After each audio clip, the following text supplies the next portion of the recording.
Hey Thunderbolts, it's Miss Lee here. Thanks for tuning in. I hope you tuned in earlier this week with our Mrs. Yubiku as she introduced to you this week's challenge on persistence. So if we remember with Mrs. Yubiku's message, persistence is it's a great characteristic, a quality to possess. It's a great skill to master. It's the ability to be determined to do or achieve something regardless of obstacles. It's our ability to stick with something, never giving up. It's our drive, it's our dedication, our commitment to try something new, to learn something, to accomplish a goal. So an example that we have, we're going to think of an example of riding a bike, okay? Riding a bike. So some ways to develop persistence. First, what you want to do is identify your desire, identify your goal, which would be, I want to ride a bike. That's my goal. I'm going to learn to ride a bike. Next, you want to determine what your motivation is to meet this goal. Your motivation could be that you want to ride your bike, learn to ride your bike with your family or with your friends, or just enjoying riding your bike through the neighborhood. That could be your motivation. Next, you want to create an action plan, steps. Create a plan on how you're going to learn to ride this bike to achieve this goal. So you put a plan in place. I'm going to practice daily, so many times a day. I'm going to start with training wheels and then advance to trying without the training wheels. Put an action plan in place. Take some steps to reach that goal. Next, you always want to keep a positive attitude. We talked about taking a positive stance, reframing our thoughts, thinking and seeing the positive in everything, so keeping a positive attitude. You also want to develop positive habits and discipline. Okay, so some ways to develop persistence. Identify your desire, your goal, what it is that you want to do. I want to ride the bike. Next, determine your motivation for reaching this goal. I want to ride with my family, I want to ride with my friends, or I just want to enjoy riding through the neighborhood by myself. Next, create an action plan. Create those steps. Take those steps that's going to allow you to reach that goal. Practicing daily, starting with training wheels, advancing to riding without. Keeping a positive attitude, telling yourself, I can do this, I'm going to try, I'm going to keep going. What am I missing? Try another way. Keep a positive attitude. And then after that, develop positive habits, positive discipline. Okay, so those are some ways to develop persistence. Identify your desired goal, determine your motivation, create an action plan, create your steps, keep a positive attitude, develop positive habits and discipline. Okay, so we're going to pause for a second and go into a short video clip of Scrat. It's an example of persistence. The character, his name is Scrat, and he's from the animated movie Ice Age. For those of you who have seen it, he's my favorite character. I believe he's a squirrel. Not sure. He may be a squirrel from during that time period. Anyway, Scrat he's very persistent. He has some obstacles that he has to overcome in trying to achieve his goal. So go ahead and we're going to pause for a second. I want you to tune in to Scrat and then we'll check back in.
Hey Thunderbolts.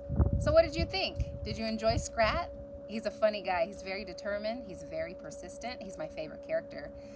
With the movie Ice Age, there's, I believe, 3 to 4 different movies, and each movie begins with a scene of Scrat trying to acquire this acorn.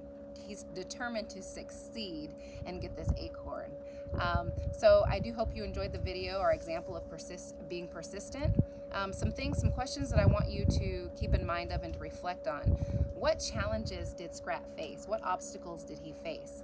How did he show persistence toward reaching his goal? What feelings do you think he experienced while chasing that acorn? How does it feel when you're working toward a goal or when you face a challenge or obstacles? So think about those questions, reflect on the video, answer those questions.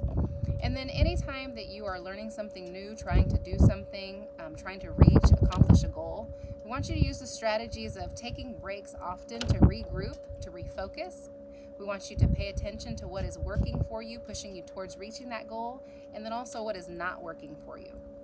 And then lastly, which it's huge, is to celebrate those small successes. So if we think about our example of learning to ride a bike, celebrating a small success would be transitioning from the training wheels to attempting to ride the bike without training wheels. So celebrate those small successes.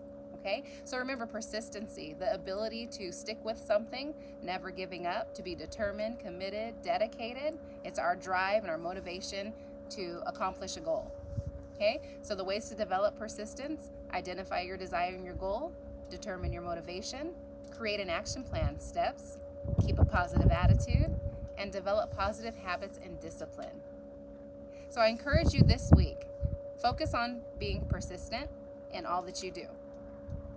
I hope you enjoyed the video clip. Make sure you tune in next week. I hope you're staying well. Take care.